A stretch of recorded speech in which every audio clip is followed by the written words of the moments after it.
Boa noite, pessoal.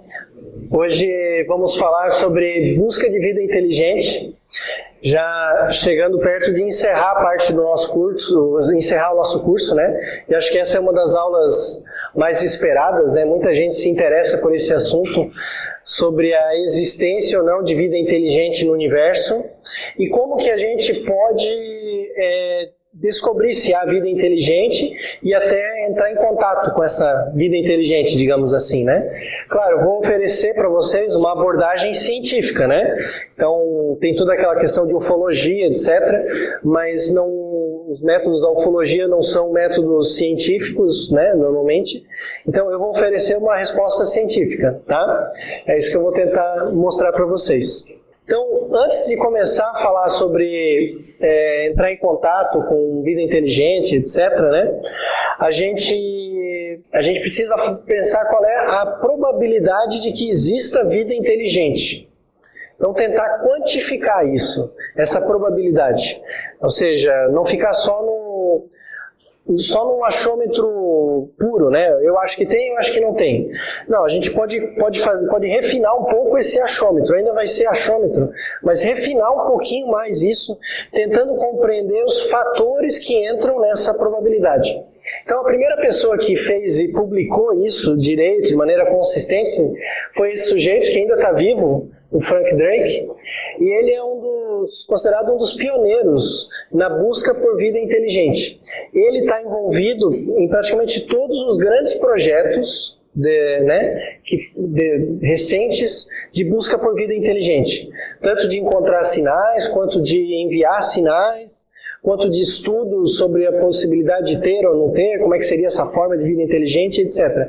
O Drake está no meio de tudo isso, tá? Ele é, com certeza, um dos nomes mais importantes aí na busca por vida inteligente. Então, ele criou, né, quando ele estava começando a carreira dele, ele criou uma equação que ficou conhecida com o nome dele, a equação de Drake, para tentar prever a probabilidade de vida inteligente. Aqui um pouquinho dos projetos dos mais importantes em que ele se envolveu, né? A equação de Drake não é exatamente uma equação. A gente costuma chamar de equação de Drake, mas é que ela não é resolvida no sentido de uma equação que você manipula e acha uma solução. A equação de Drake seria mais, o correto dizer, seria uma estimativa de probabilidade. Tá? Ele tenta estimar a probabilidade de existência de vida inteligente. Então ele pensou quais são os fatores que influenciam. São esses. Vamos dar uma olhadinha nesses fatores. É uma fórmula aqui, um produto de vários fatores. Primeiro, um fator que seria importante para eu saber a quantidade de vida inteligente no universo. A taxa de formação de estrelas na galáxia. Ele estava pensando, no primeiro momento, na nossa galáxia, que já é suficientemente grande, né, para a gente estar preocupado em achar vida inteligente na nossa galáxia. São 100 mil anos-luz de diâmetro, né? E ele procurar em outras galáxias estariam muito mais distantes, então ele pensou, vamos ver na nossa galáxia. Depois o resto do universo seria uma consequência disso. Também a gente conhece melhor a nossa galáxia do que as outras, ainda mais na época que ele estava fazendo. Então, qual é a taxa de formação de estrelas na galáxia? Você pode trocar esse número também, ao invés dessa taxa de formação, pensar no número de estrelas que tem na galáxia em função da idade da galáxia, tá? Então ele quer saber isso aí. Estimativas para esse número. Isso aqui é uma observação astrofísica, né? Então tem vários modelos astrofísicos. Os modelos mais, digamos, otimistas dão 7 estrelas por ano que surgem na Via Láctea. A gente viu esses números quando estudou a nossa galáxia. Eu falei de taxa de formação estelar, quando a gente estudou a Via Láctea. Os pessimistas, estimativas, né, dão menos de uma estrela por ano. 0,2, uma estrela a cada 5 anos. O meio termo, vamos colocar 3. Eu vou tudo colocar dessa maneira. A estimativa otimista, pessimista e o meio termo. Por quê? Porque a equação é um produto, né, dos termos. Então a gente vai achar um limite superior e um inferior, né, para a probabilidade no final. Então, depois, fração dessas estrelas que são formadas, que tem planetas em órbita. Quando o Drake lançou essa equação, ele não tinha a menor ideia desse número. Não se conhecia nenhum exoplaneta. Nenhum. Não se tinha nem capacidade de detectar exoplanetas. Hoje, nós já temos boas estimativas, porque a gente já conhece vários exoplanetas e entende melhor como é que eles se formam. Então, a gente pode dizer que a estimativa otimista é que quase toda estrela tenha pelo menos um planeta em volta, né? A média aí, né? Daria um planeta por estrela, quase. Pessimista, menos. Mas veja que não é tão menos, né? Então, mais ou menos uma estrela a cada 3 estrelas, uma tem um planeta em volta, né? Uma coisa assim. Isso é bem pessimista, tá? Mas não é um número muito pequeno. Poderia ser bem menor, né? Isso considerando todas as estrelas possíveis, tá? A gente está falando de estrelas, desde estrelas de baixa massa a estrelas de alta massa, toda a possibilidade, todas as estrelas da galáxia. Depois desses planetas, aí já começa a coisa a ficar mais complicada. Número médio de planetas com condições para vida nesse sistema. Então, esses 2 números eu poderia dizer para vocês, olha, a gente já conhece relativamente bem e tem condições hoje de melhorar bastante esses números. Agora, a partir daqui, começa já a ficar um chute já. Não é tanto mais uma astrofísica bem determinada, mas um chute. Número médio de planetas com condições de vida nesse sistema, a gente não sabe responder nem direito para o nosso sistema. Né? Nem para o nosso, ou seja, a Terra tem condições de vida, certo? Marte, talvez, no subsolo, né? Europa, Encélado, também vão entrar na conta, né? Também são locais que têm possibilidade de vida. Vênus, ninguém sabe, só especulação. Então, mesmo para o sistema solar, a gente não saberia dizer. Mas olhando para o sistema solar, quem sabe a gente coloca 2, então. 2, né? Número médio de planetas com condições de vida nesses sistemas que tem estrela e que tem o planeta, etc. Né? Pessimista, então, a cada 10 sistemas que tem planetas, só um tem algum planeta com condição de vida. Seria mais pessimista, né? Então, 0,1. Contando os satélites, tá? Tem que lembrar dos satélites. Europa e Encélado, por exemplo, no sistema solar. Claro que você já percebe que esses números podem variar, né? Esse que é o problema da chamada equação de Drake. Depois, outro número que vai precisar saber. Fração desses planetas que têm potencial para vida e que desenvolvem vida. Ou seja, não basta ter possibilidade de ter vida, precisa desenvolver a vida. Então, otimista, 1. Todo planeta que tem possibilidade de ter vida, tem vida, 100%. Tá? Teve possibilidade, surgiu vida. Pessimista, 1 em cada 100. Com que base, com que critério? A gente não tem critério para esse número, tá? É chute mesmo. O número 100%, talvez a gente tivesse um pouquinho mais de critério olhando para a história evolutiva da Terra. De novo, né? A vida surgiu rápido na Terra. Então, assim que a Terra teve condições de ter vida, a vida surgiu aqui. Indica que a probabilidade de que um planeta que tenha condições de ter vida, surja vida nesse planeta é alta, então não é tão irreal esse número 1.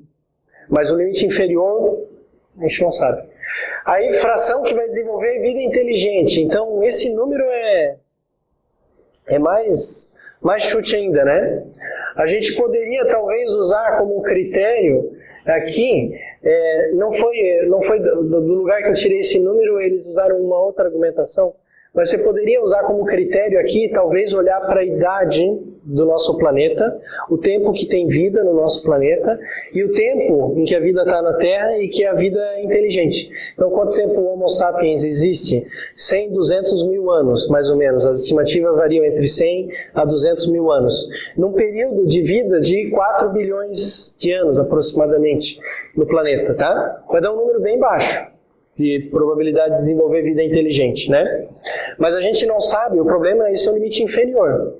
Então, o limite inferior vai dar um número bem baixo. Mas a gente não sabe o limite superior. Ou seja, a gente está aqui há 100, 200 mil anos, mas será que a gente vai ficar por mais 1 bilhão de anos, mais 5 bilhões de anos? Ou seja, quanto tempo a vida inteligente vai durar naquele planeta? Porque aí, depois de um tempo, né, a vida inteligente vai estar lá há 5 bilhões de anos e a vida 10. Então, a vida inteligente vai ser a maior parte do tempo do planeta, quase, né? Então, esse número otimista aqui é bastante incerto, tá? Dessa vida inteligente, qual é a fração de civilizações que conseguem comunicar? E, de novo, aqui, a melhor maneira de estimar seria, de novo, pelo tempo. Então, há quanto tempo que tem vida inteligente na Terra e que essa vida inteligente é capaz de se comunicar com o espaço? Há muito pouco tempo. As ondas eletromagnéticas, que é o que a gente usa para se comunicar, né, foram descobertas em 1888 pelo Hertz. Então nós temos em torno de 150 anos, nem isso, de comunicação. Tá? Podemos botar 100 anos de comunicação em 100 mil anos de vida inteligente. Então, parece pouco. De novo, esse seria o limite inferior, né? O limite superior de novo, quanto tempo que a vida inteligente vai durar. A gente não sabe, né? Então, daqui um tempo, né, tá durando, a vida inteligente, a maior parte do tempo dela, ela podia se comunicar.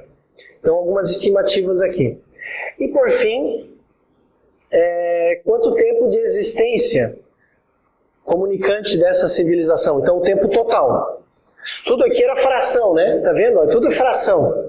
O que não é fração aqui é o número de estrelas, número médio de planetas e depois o tempo. Isso para dar uma probabilidade, o número total de civilizações, né? O resto é tudo fração.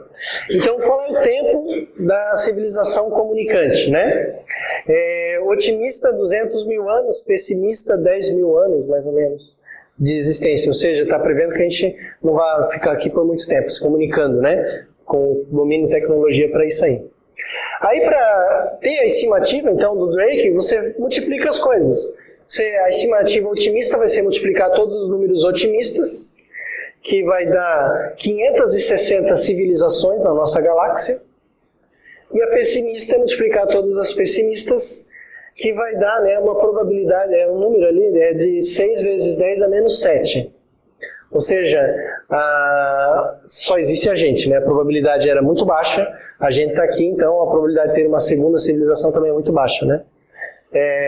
E a meio termo ficou quase como um, ou seja, nós, né? Nós. Então, agora vai um pouco da sua fé, no sentido de o quanto eu confio em cada um desses chutes. Porque, como eu falei, esses dois a gente consegue restringir astrofisicamente, mas os outros ainda nós não temos conhecimento.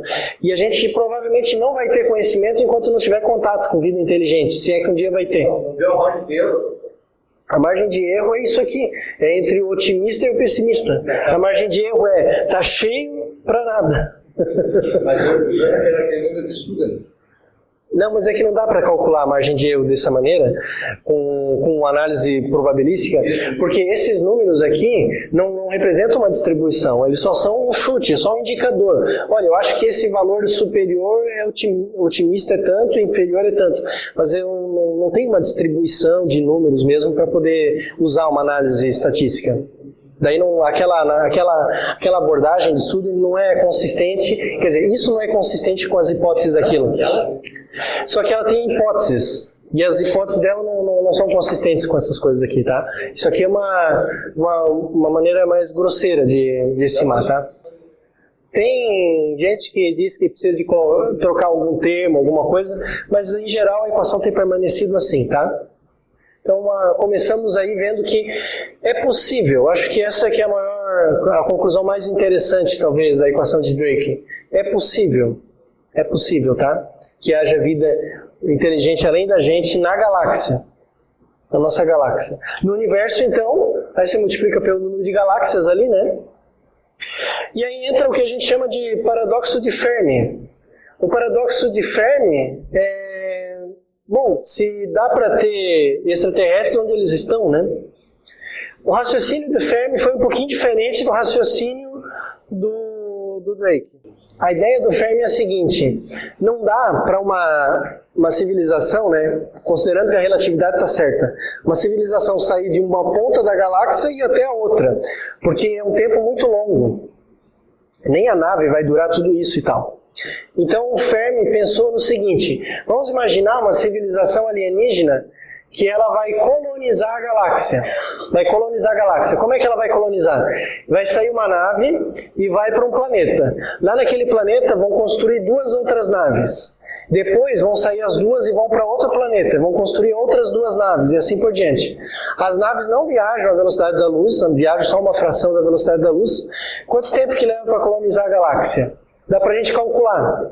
Então, olha só, na aula 16 a gente viu que a distância média entre as galáxias, entre as estrelas da Via Láctea é de 5 anos-luz, tá? 5 anos-luz. Se tiver uma civilização que... Existir uma civilização que tenha naves que viajam a 1% da velocidade da luz, vai levar 500 anos para ir de uma estrela a outra. Então, se a gente conseguir chegar, né, no espaço interestelar a 1% da velocidade da luz, o que é um monte, hein? Não é pouca coisa, não. É um monte, é um bocado. A gente chegaria, em princípio, à próxima Centauri daqui 500 anos. Então, 500 anos entre uma estrela e outra, e não tem nada entre elas, tá?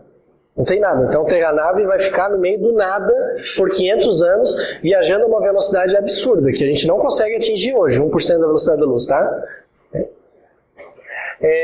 Se ela ficar lá por mais 500 anos para se preparar para ir para outra estrela, fazer outra nave, etc., né?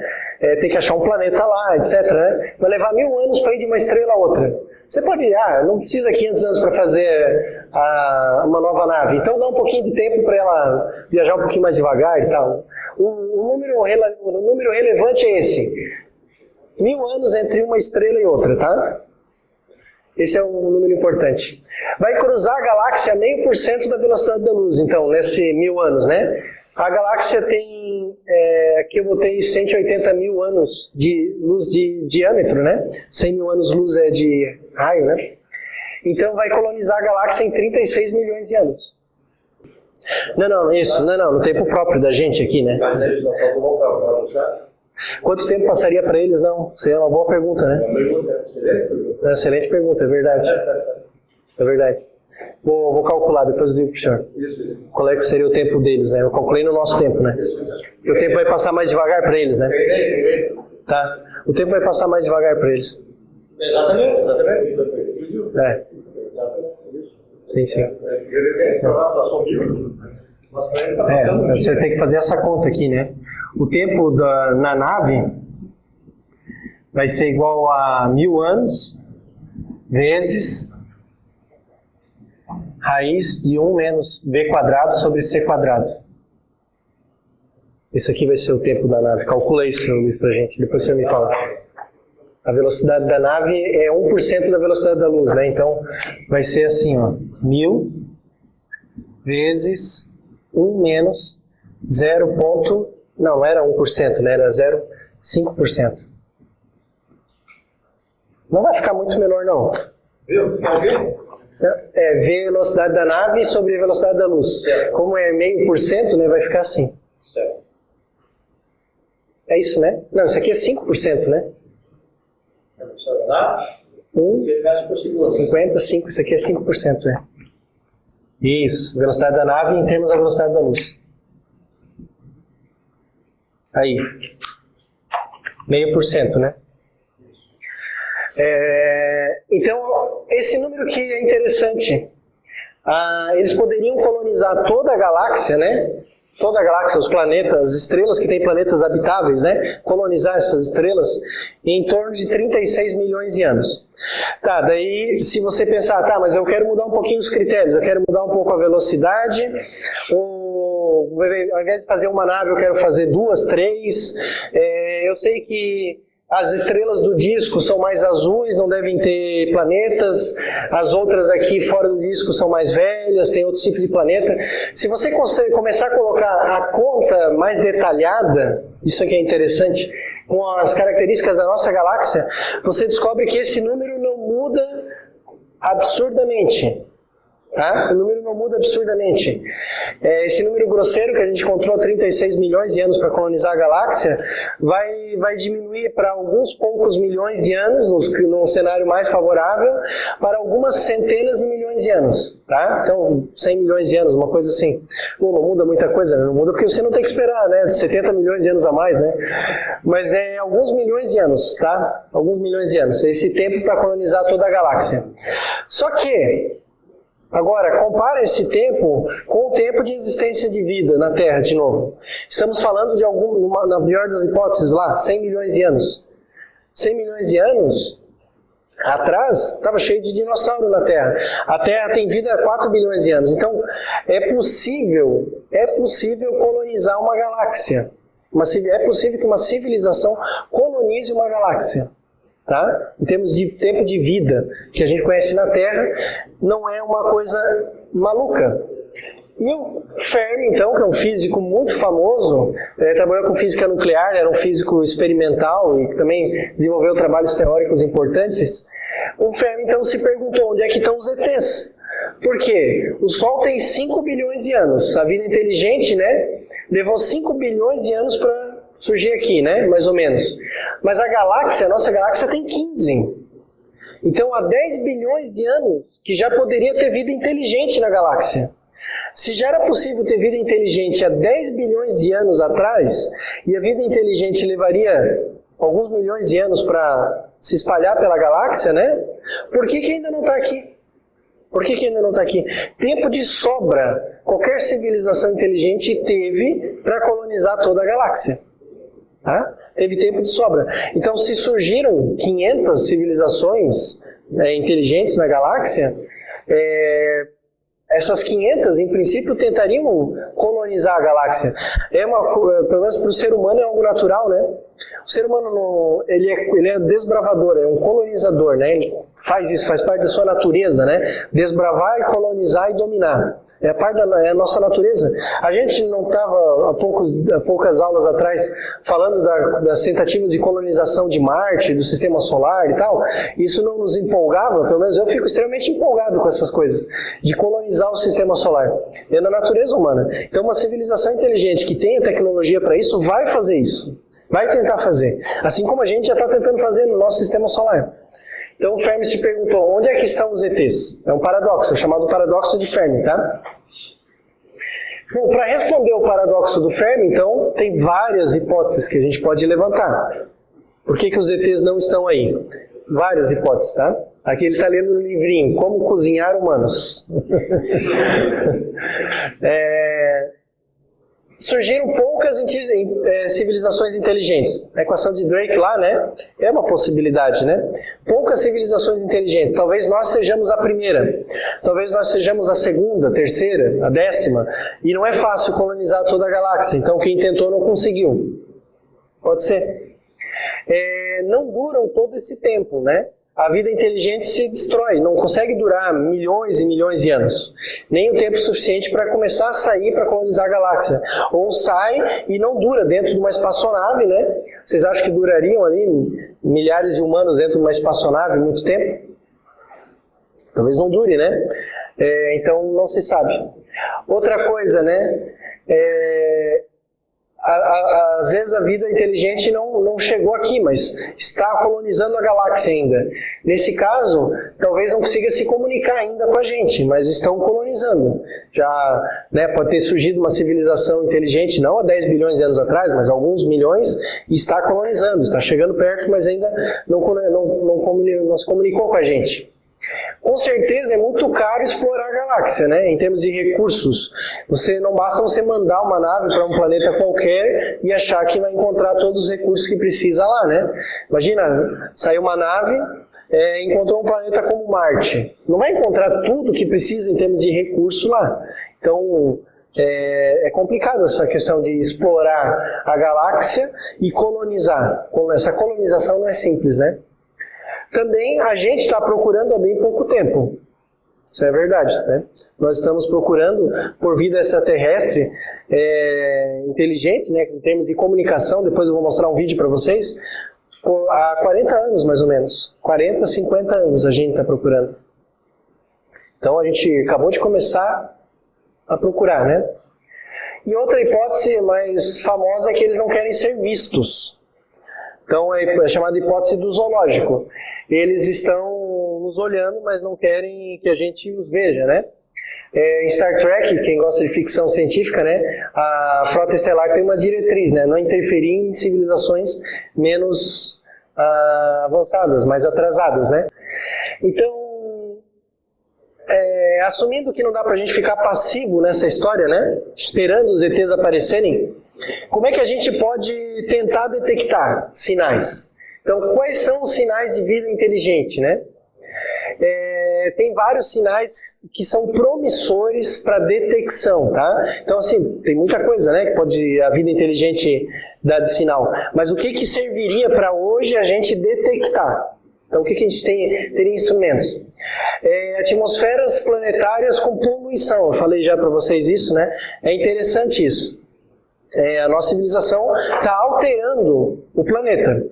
Você pode pensar em termos de poluição, né, gás carbônico, etc., poeira, enfim, mas você pode pensar, mas depois a gente vai evoluir e não vai mais alterar o planeta. Não, alguma alteração a gente sempre vai fazer no planeta. Nós vamos mudar um pouco, de maneira não natural, a constituição do nosso planeta. Podemos chamar isso de poluição, da atmosfera, da água, etc., até poluição luminosa, né, quantidade de luz que a gente joga, satélites velhos em órbita, etc., então a gente muda o planeta, poluição. Então hoje a gente pode olhar para um planeta, um exoplaneta, e medir a composição química da atmosfera desse exoplaneta. E eu posso detectar sinais de elementos químicos que não deveriam estar na atmosfera. Já falamos do oxigênio, etc., como sinal de vida qualquer. Mas eu posso detectar a presença de um elemento químico que claramente não é natural, né, não deveria estar ali. Isso seria um indicador de vida inteligente naquele planeta. Engenharia planetária e estelar, ou seja, alterar de propósito o planeta, alterar de propósito a sua estrela. Depois eu vou falar um pouquinho mais sobre isso.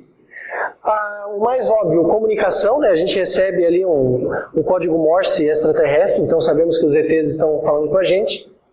Controle do espaço-tempo. Se uma civilização for extremamente avançada e puder controlar o espaço-tempo, né, fazer viagens mais rápido que a luz, ou enfim, qualquer outra coisa, né, vai alterar o campo gravitacional em torno da estrela dela, ou onde ela estiver mexendo no espaço-tempo.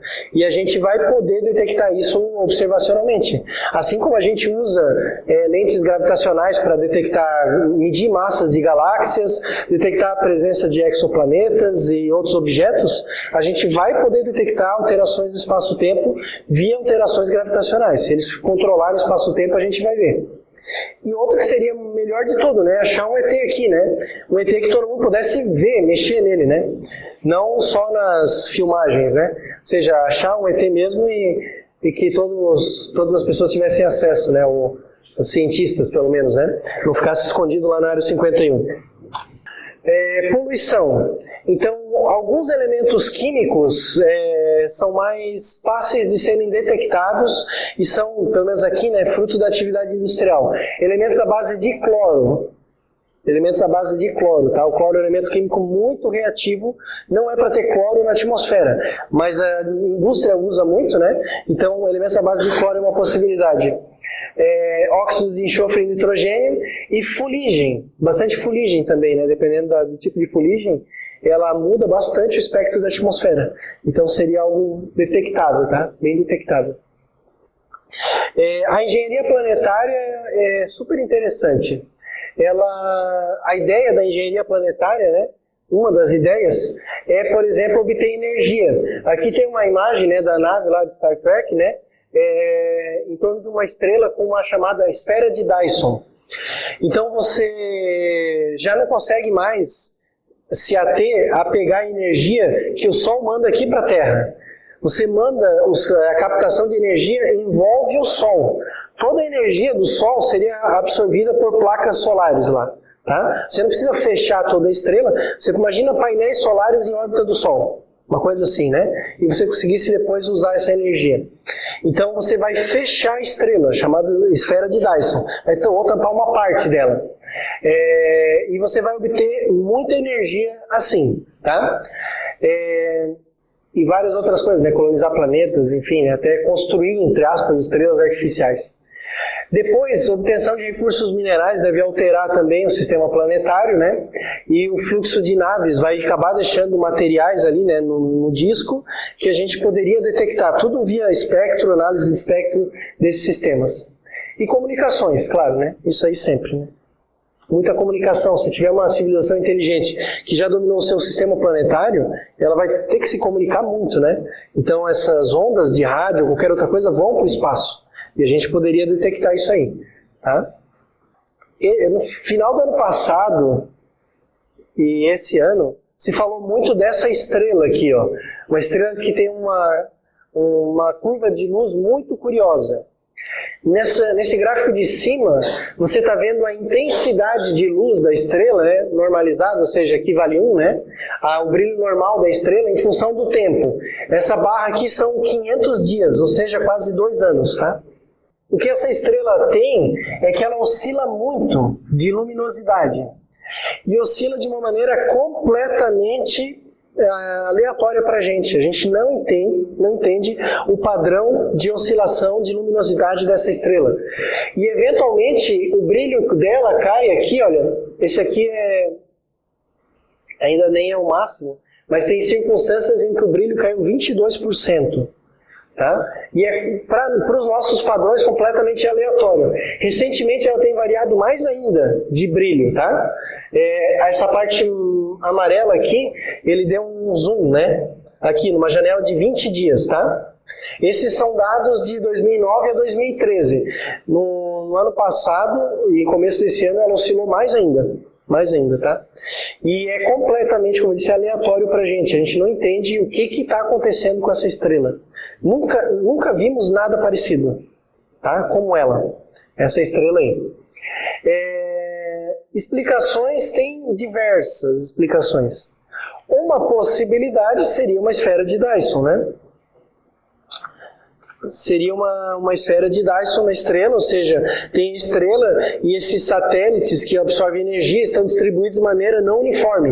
Eventualmente tem vários do mesmo lado, então o brilho cai bastante, depois eles mudam de órbita, ou seja, a civilização lá controla a órbita desses satélites. Então por isso a gente não entende o padrão, porque segue uma lógica deles, e a gente não entende esse padrão, por que ela está oscilando desse jeito. O fato é que ela está oscilando. Explicações naturais, que é o que seria, né, a primeira explicação. Aqui tem várias, tá? Tem várias. Se você for pesquisar, você vai encontrar um monte de teoria. Mas as mais comuns envolvem um disco de poeira ou de planetas pequenos, alguma coisa, né, cometas, não uniforme em torno da estrela. Normalmente, quando a estrela se forma, o disco que está em volta dela é bastante espesso. Ele fica quase homogêneo. Então, a queda de luz segue um padrão, porque o disco é homogêneo. Mas talvez esse sistema não tenha um disco com muita matéria. E o disco está furado, não está bem homogêneo, está irregular. Então, o comportamento desses corpos poderia explicar, né, uma oscilação completamente não periódica que a gente não entenda. Tá? Essa seria uma possibilidade. Tem como testar essas coisas, tá? Por exemplo, se for poeira, etc., ela tem que afetar o espectro da estrela de um modo previsível para uma poeira, né? Se for um objeto que absorve energia, ele vai ser completamente opaco, ele vai absorver de outro jeito e tal. O que se precisa fazer? Mais dados. Tem que tirar espectros e mais curvas de luz e estudar com mais detalhes. Mas ela é única, essa estrela aí, tá? Pensando em termos de tecnologia, então, os físicos tentaram estimar, classificar o que seriam civilizações inteligentes. Tem uma das escalas mais conhecidas, essa do Kardashev. Ele classificou as civilizações inteligentes em 3 tipos. Tipo 1 seria uma civilização que absorve toda a energia do Sol que incide no seu planeta. Nós não estamos nem perto disso ainda, né? Ou seja, toda a energia que o Sol mandasse para a Terra a gente estaria usando. Estaria absorvendo e usando para recursos industriais, etc. Nós nem chegamos nisso. Corresponde mais ou menos a 10 a 18 watts. O tipo 2 de civilização absorveria toda a energia do Sol. Então formaria, né, uma esfera de Dyson em torno do Sol e absorver toda a energia do Sol. Tá?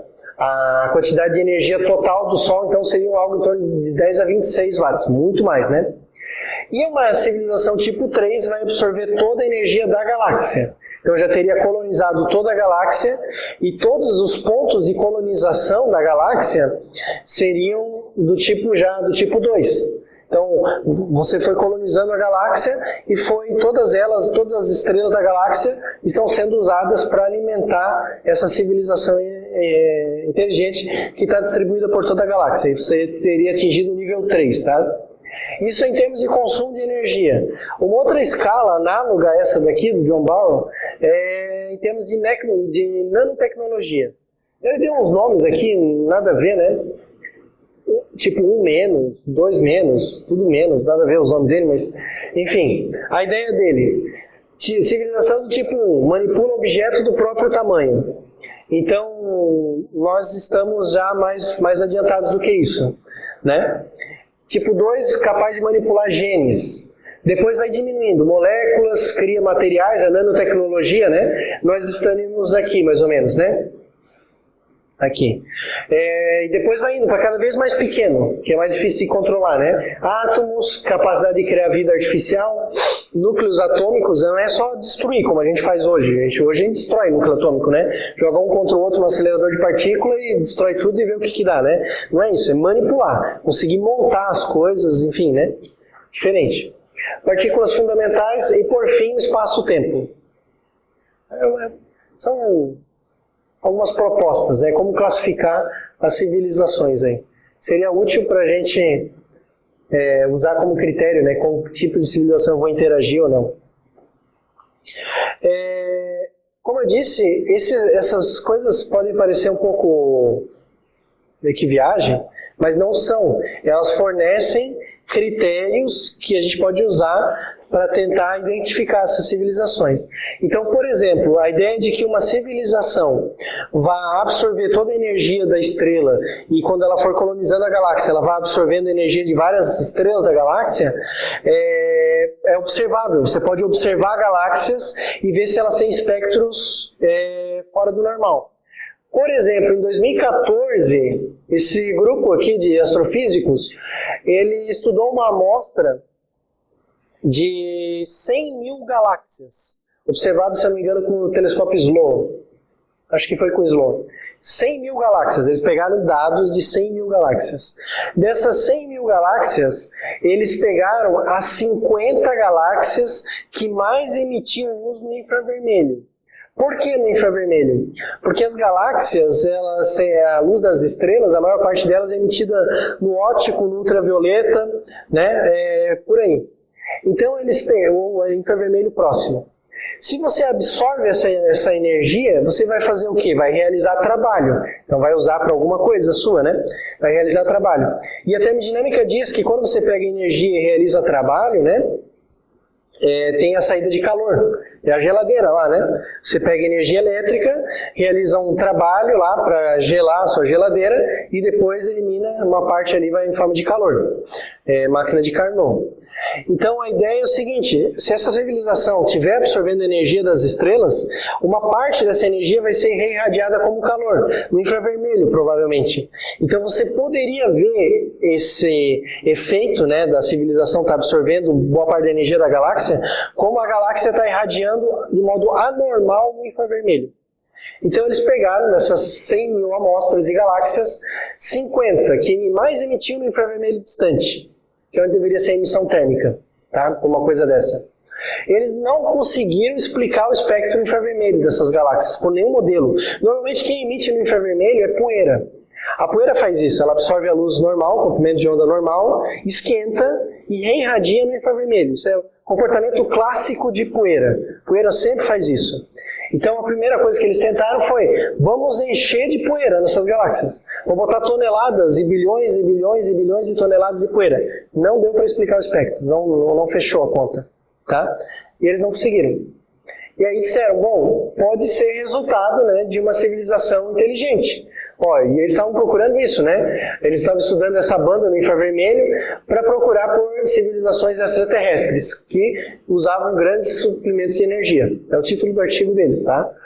Depois veio a resposta do artigo, né? E aí esse sujeito, né, publicou uma resposta em que ele pegou essas 50 galáxias deles e olhou com mais cuidado e ele disse que ele conseguiu explicar a emissão do infravermelho com poeira. E parou aí, tá? Depois, até onde eu vi, não teve mais tréplica, não teve resposta desse negócio. Parece que parou por aí. Mas a ideia é boa, né? A ideia é boa. Então a gente pode usar dados de surveys, varreduras de galáxias, de vários telescópios, para tentar achar essas coisas. E o legal é que, como eu já falei várias vezes para vocês quando eu estava falando sobre telescópios, hoje esses dados estão disponíveis em bancos de dados. Então basta você ter uma boa ideia, algo que pode ser testado, tá? E conhecer alguns princípios de astrofísica, de obtenção de dados, e você pega os dados de graça na internet. Os dados estão lá no banco de dados do telescópio de graça, para quem quiser. Você não vai precisar ter dinheiro para fazer a sua pesquisa ou testar a sua ideia, tá? Você só precisa ter uma boa ideia e conhecimento. Dinheiro não é mais necessário. Mesmo poder computacional. Esse é o tipo de conta que você faz no computador normal, não precisa nada demais. Quem joga videogame aí tem um computador melhor do que o que precisa para fazer isso aqui, tá? E os dados estão lá. O que você precisa é de uma boa ideia. É isso que faz falta. Então dá para testar essas coisas. A gente costuma classificar os projetos de entrar em contato com vida extraterrestre como dois tipos. Os contatos que tentam, as tentativas de enviar mensagens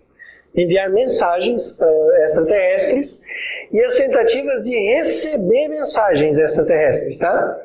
Então, há vários projetos em cada uma dessas linhas. Cada uma delas teve várias tentativas. Enviar mensagens foi um pouco menos. Agora está aumentando. Tem vários radiotelescópios que estão enviando mensagens para o espaço, mas de maneira bastante esporádica ainda. Vocês sabem que, até eu mostrei agora há pouco, né? A Pioneer levou uma placa com dados da Terra, etc. É uma tentativa de enviar mensagem. Uma tentativa provavelmente frustrada, né? Uma navezinha viajando no espaço, né? Totalmente indetectável. Agora, uma onda eletromagnética, não, né? Ela se espalha mais, né? E tem os projetos SET. Porque tem um projeto principal, que é o SET, o primeiro, que o Drake estava envolvido, que ficou com esse nome, SET. Mas SET, na verdade, é uma sigla para qualquer projeto que tenta detectar sinal extraterrestre. E tem vários em andamento, vários que já pararam, etc. Tá? A ideia básica é tentar ficar rastreando o céu atrás de mensagem. Tá? Então eu trouxe para vocês um TED Talk aqui de uma das cientistas mais importantes dessa área, a Jill Carter. Ela literalmente dedicou a vida dela a procurar por vida extraterrestre usando o SET, tentar achar uma mensagem, tá? Ela começou nisso bem jovem e você vai ver nesse TED, que é um TED, eu acho, 2009, ela já é uma senhora, tá?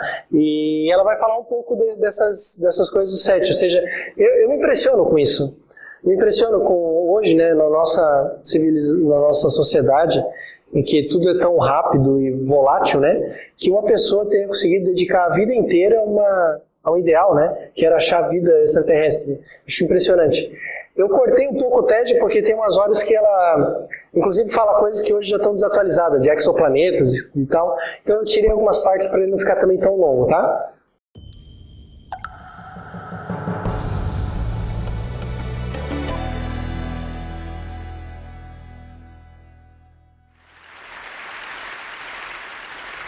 So my question, are we alone? The story of humans is the story of ideas. Scientific ideas that shine light into dark corners. Ideas that we embrace rationally and irrationally. Ideas for which we've lived and died and killed and been killed. Ideas that have vanished in history and ideas that have been set in dogma. It's a story of nations, of ideologies, of territories, and of conflicts among them. But every moment of human history, from the Stone Age to the Information Age, from Sumer and Babylon to the iPod and celebrity gossip, they've all been carried out. Every book that you've read, every poem, every laugh, every tear, they've all happened here, here, here, here.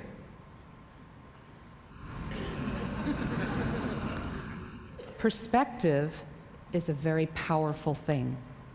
Perspectives can change. Perspectives can be altered.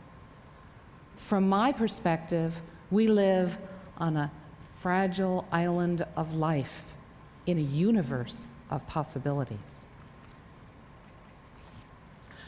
For many millennia, humans have been on a journey to find answers to questions about naturalism and transcendence, about who we are and why we are, and of course, who else might be out there. Is it really just us? Are we alone in this vast universe of energy and matter and chemistry and physics? Well, if we are, it's an awful waste of space. But what if we're not? What if out there others are asking and answering similar questions? What if they look up at the night sky at the same stars, but from the opposite side? Would the discovery of an older cultural civilization out there inspire us to find ways to survive our increasingly uncertain technological adolescence? Might it be the discovery of a distant civilization and our common cosmic origins that finally drives home the message of the bond among all humans? Whether we're born in San Francisco or Sudan or close to the heart of the Milky Way galaxy, we are the products of a billion-year lineage of wandering stardust.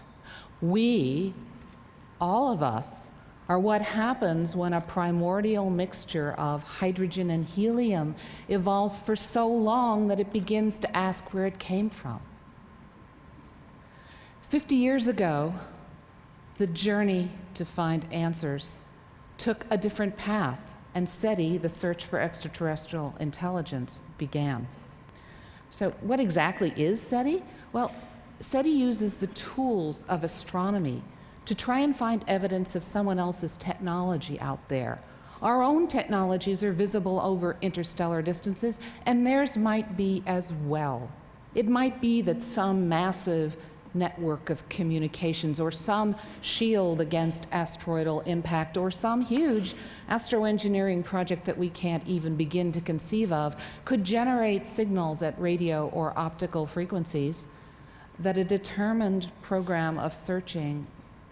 SETI doesn't presume the existence of extraterrestrial intelligence. It merely notes the possibility, if not the probability, in this vast universe, which seems fairly uniform. The numbers suggest a universe of possibilities. Our sun is one of 400 billion stars in our galaxy, and we know that many other stars have planetary systems. We've discovered over 350 in the last 14 years. And if even all of the planetary systems in our galaxy were devoid of life, there's still 100 billion other galaxies out there, altogether 10 to the 22 stars. Now I'm going to try a trick and recreate an experiment from this morning. Remember, 1 billion, but this time not $1 billion, 1 billion stars, all right? 1 billion stars. Now up there, 20 feet above the stage, that's 10 trillion. Well, what about 10 to the 22? Where's the line that marks that? That line would have to be 3.8 million miles above this stage, 16 times farther away than the moon, or 4% of the distance to the sun. So there are many possibilities. And much of this vast universe, much more may be habitable than we once thought. As we study extremophiles on Earth, organisms that can live in conditions totally inhospitable for us, in the hot, high-pressure thermal vents at the bottom of the ocean, frozen in ice in boiling battery acid in the cooling waters of nuclear reactors. These extremophiles tell us that life may exist in many other environments. But those environments are going to be widely spaced in this universe. Even our nearest star, the Sun, its emissions suffer the tyranny of light speed. It takes a full 8 minutes for its radiation to reach us, and the nearest star is 4.2 light years away, which means its light takes 4.2 years to get here. And the edge of our galaxy is 75,000 light years away, and the nearest galaxy to us, 2.5 million light years. That means any signal that we detect would have started its journey a long time ago. And a signal will give us a glimpse of their past, not their present, which is why Phil Morrison calls SETI the archaeology of the future. It tells us about their past, but detection of a signal tells us it's possible for us to have a long future. I think this is what David Deutsch meant in 2005 when he ended his Oxford TED Talk by saying he had 2 principles he'd like to share for living, and he would like to carve them on stone tablets. The first is that problems are inevitable. The second is that problems are soluble. So ultimately, what's going to determine the success or failure of SETI is the longevity of technologies and the mean distance between technologies in the cosmos, distance over space and distance over time. If technologies don't last and persist, we will not succeed. And we're a very young technology in an old galaxy, and we don't yet know whether it's possible for technologies to persist. So up until now, I've been talking to you about really large numbers. Let me talk about a relatively small number, and that's the length of time that the Earth was lifeless. If we look at zircons that are mined in the Jack Hills of Western Australia, zircons taken from the Jack Hills of Western Australia tell us that within a few 100 million years of the origin of the planet, there was abundant water and perhaps even life. So our planet has spent the vast majority of its 4.56 billion year history developing life, not anticipating its emergence. Life happened very quickly, and that bodes well for the potential of life elsewhere in the cosmos. And the other thing that one should take away from this chart is the very narrow range of time over which humans can claim to be the dominant intelligence on the planet. It's only the last few 100,000 years that modern humans have been pursuing technology and civilization. So one needs a very deep appreciation of the diversity and incredible scale of life on this planet as the first step in preparing to make contact with life elsewhere in the cosmos. We are not the pinnacle of evolution. We are not the determined product of billions of years of evolutionary plotting and planning. We are one outcome of a continuing adaptational process. We are residents of one small planet in the corner of the Milky Way galaxy. And Homo sapiens are one small leaf on a very extensive tree of life that's densely populated by organisms that have been honed for survival over millions of years. We misuse language and talk about the ascent of man. We understand the scientific basis for the interrelatedness of life, but our ego hasn't caught up yet. So this ascent of man, pinnacle of evolution, has got to go.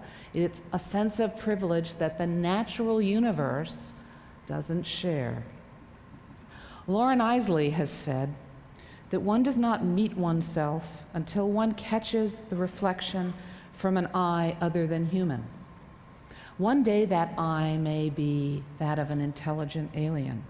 And the sooner we eschew our narrow view of evolution, the sooner we can truly explore our ultimate origins and destinations.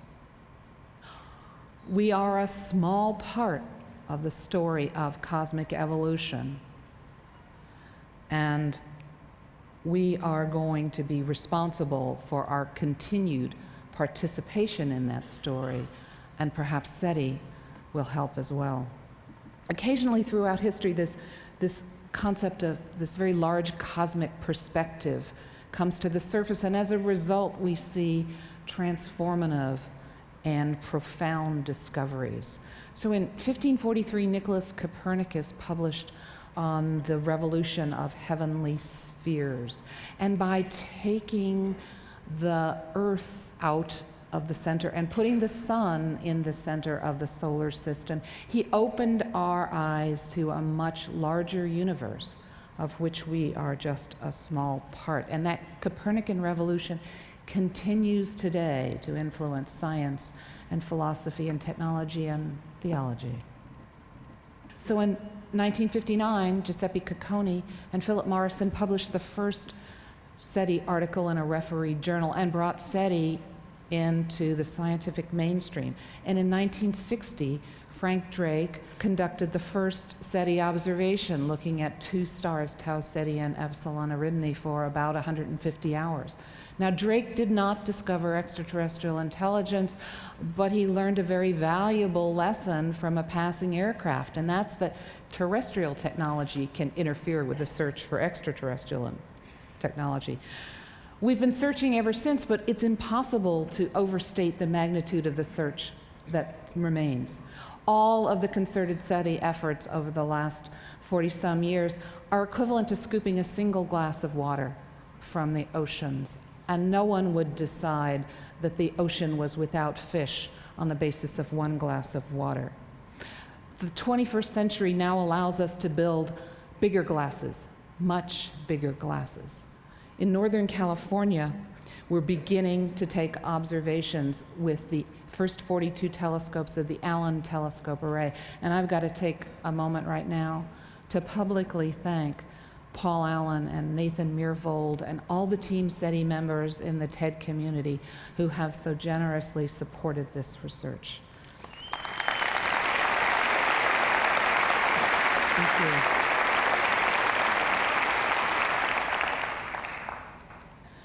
The ATA is the first telescope built from a large number of small dishes and hooked together with computers. It's making silicon as important as aluminum, and we'll grow it in the future by adding more antennas to reach 350 for more sensitivity and leveraging Moore's law for more processing capability. Today, our signal detection algorithms can find very simple artifacts in noise. If you look very hard here, you can see the signal from the Voyager 1 spacecraft, the most distant human object in the universe, 106 times as far away from us as the sun is. And over those long distances, its signal is very faint when it reaches us. It may be hard for your eye to see it, but it's easily found with our efficient algorithms. But this is a simple signal, and tomorrow we want to be able to find more complex signals. This is a very good year. 2009 is the 400th anniversary of Galileo's first use of the telescope. Darwin's birthday, 200th birthday, the 150th anniversary of the publication on the origins of species, the 50th anniversary of SETI as a science, the 25th anniversary of the incorporation of the SETI Institute as a nonprofit. What would change everything? Well, this is the question the Edge Foundation asked this year, and 4 of the respondents said SETI. Why? Well, to quote, "The discovery of intelligent life beyond Earth would eradicate the loneliness and solipsism that has plagued our species since its inception. And it wouldn't simply change everything, it would change everything all at once." So if that's right, why did we only capture 4 out of those 151 mines? I think it's a problem of completion and delivery, because the fine print said, what game-changing scientific ideas and developments would you expect to live to see? So we have a fulfillment problem. We need bigger glasses and more hands in the water. And then working together, maybe we can all live to see the detection of the first extraterrestrial signal. That brings me to my wish.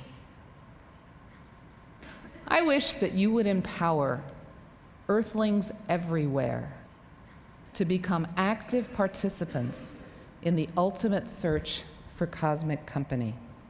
The first step would be to tap into the Global Brain Trust, to build an environment where raw data could be stored and where it could be accessed and manipulated, where new algorithms could be developed and old algorithms made more efficient.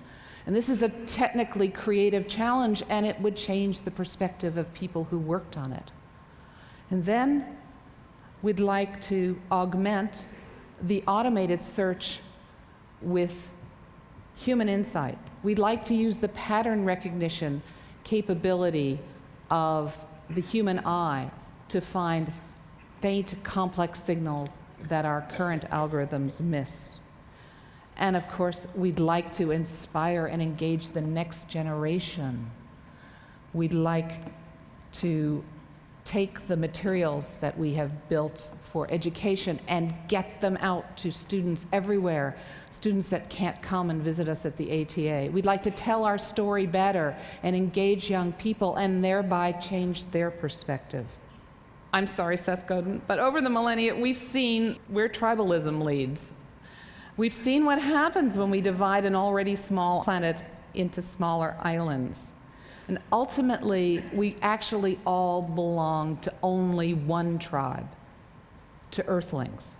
And SETI is a mirror that can show us ourselves from an extraordinary perspective and can help to trivialize the differences among us.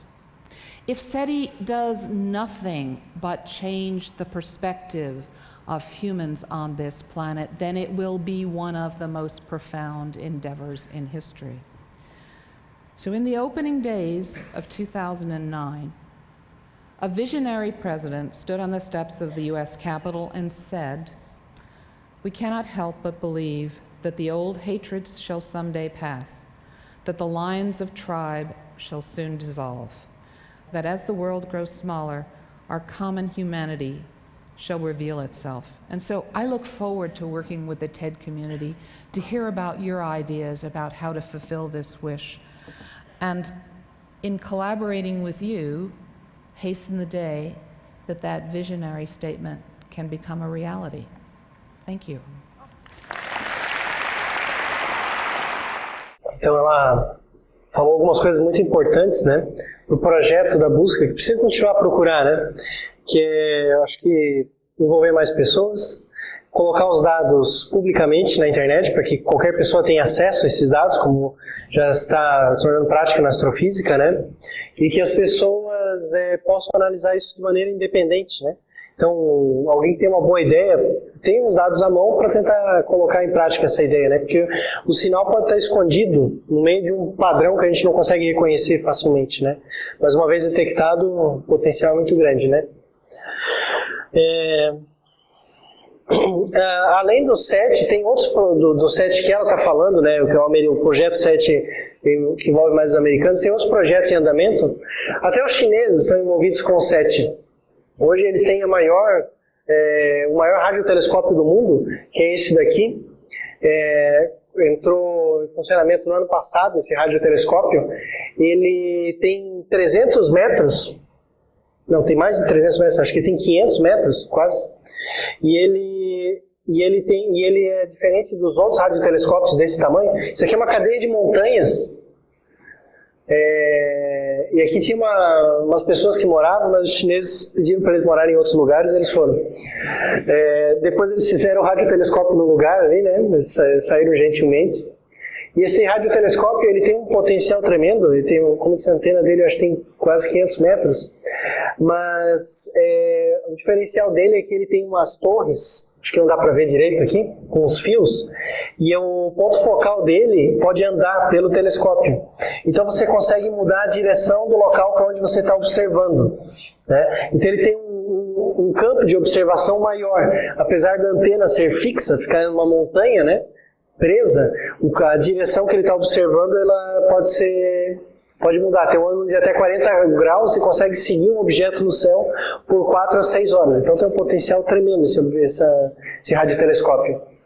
10 vezes mais sensível que o Arecibo, que era o mais famoso até então, né? Ele vai fazer pesquisa SET também, não só SET, mas vai fazer outros tipos de pesquisa de interesse astrofísico, né? Um telescópio desse tamanho não pode ficar com um objetivo só, né? Seria um desperdício muito grande de dinheiro. Mas ele também vai fazer pesquisa SET, né? Então vai tentar achar sinais de civilizações inteligentes.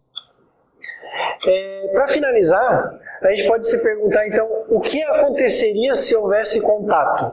A gente tem várias ideias, etc. As pessoas se perguntam, né, como é que seria, né, bater um ET ali na porta, né?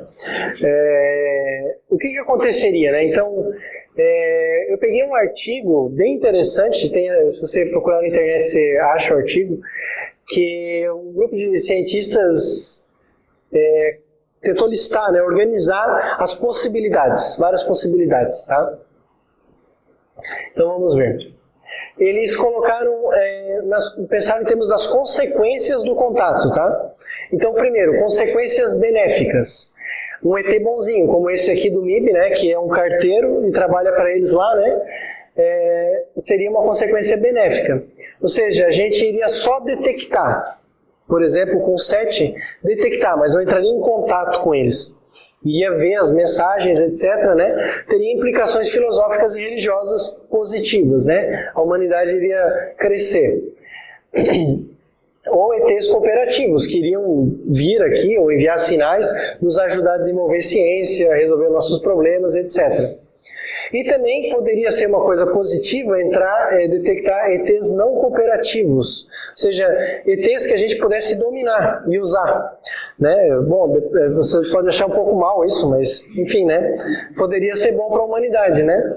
Então usar os extraterrestres de alguma maneira, por exemplo, como comida ou alguma outra coisa, né? Enfim, seria bom para a gente, né? Hoje a gente sempre está à procura de novas combinações culinárias, né? Então carne de ET pode ser algo apreciável, né? Não sei, podemos usar os ETs também, né? Consequências neutras. Uns ETs como esses aqui do MIB que não estão nem aí pra gente, né? Então seriam ETs, por exemplo, invisíveis para nós, né? Eles se esconderiam, a gente não ia perceber, não querem se comunicar, então tanto faz. A gente não teria contato com esses ETs, nem saberia ir. A gente poderia ver, mas achar muito chato, não nos interessar. Isso eu acho muito improvável, porque o ser humano ele sempre se interessa por qualquer coisa, né? Pô, tem gente que se interessa pelo Palmeiras, né, cara? Então, se o cara se interessa pelo Palmeiras, ele vai se interessar por qualquer tipo de ET, né? Então, eu não concordo com eles que isso poderia acontecer, né? A gente não vai achar nenhum ET desinteressante. E, por fim, as consequências más. Como esse daqui do MIB, né? O Boris, o animal, né? Então, um ET egoísta que, ia fazer a maldade de vir aqui e comer a gente, né? Não se faz isso, não pode escravizar as pessoas, os seres humanos, e usar como comida, né? Isso é uma coisa muito malvada. ETs expansionistas queriam colonizar a nossa galáxia, colonizar o nosso planeta, eliminar os nossos recursos, etc., né? É uma possibilidade, a gente não sabe, né? Então, seria um caso, né? Consequências más. Outras consequências más, às vezes o cara não era que nem o Boris, o animal, mas ele não queria fazer mal, mas fez. Por isso que a gente, por exemplo, não entra em contato com os índios lá. A gente não quer fazer mal para eles, mas sabe que se entrar em contato vai fazer, de certa forma, né? Perigo físico. Então eles podem transmitir doenças alienígenas, espécies invasoras, dano mecânico, inteligência artificial, né, que não é amiga, enfim, né, experimentos físicos, etc., né? E até um dano cultural, ou seja, às vezes o ser humano pode descobrir vida inteligente fora da Terra, e a gente não está tão pronto assim para saber disso como a gente imagina, né? Então não sabemos qual é o efeito cultural sobre a humanidade, né? Pode ser bom, pode ser ruim, mas a gente não sabe, na verdade, como vai lidar com essa informação aí, né? Então essas seriam as consequências más. Não sei, vai a opinião de cada um, né? O Stephen Hawking, por exemplo, ele diz que a gente não precisa especular muito, basta olhar para a história da humanidade, né? Se a gente pensar na visita dos ETs, seria como quando o Colombo chegou na América, né? Não foi bom para os nativos, nós somos os nativos, né? E se a gente quer saber como a vida vai se desenvolver, basta olhar para nós mesmos, né? Será que a gente gostaria de encontrar uma espécie como a nossa, né? Será que gostaríamos disso, né? Não sei. Aí vai muito do que você tem, o que você considera espécie humana, né? Eu considero uma coisa boa, né? Espécie humana é uma coisa boa. Tem gente ruim aí, mas também tem muito mais gente boa. Não sei. Então, vai de cada um, né? O Stephen Hawking não é muito otimista nesse ponto. Então é isso, gente. Ficamos hoje por aqui. Na aula que vem, então, encerramos o curso. Tá bom? Obrigado.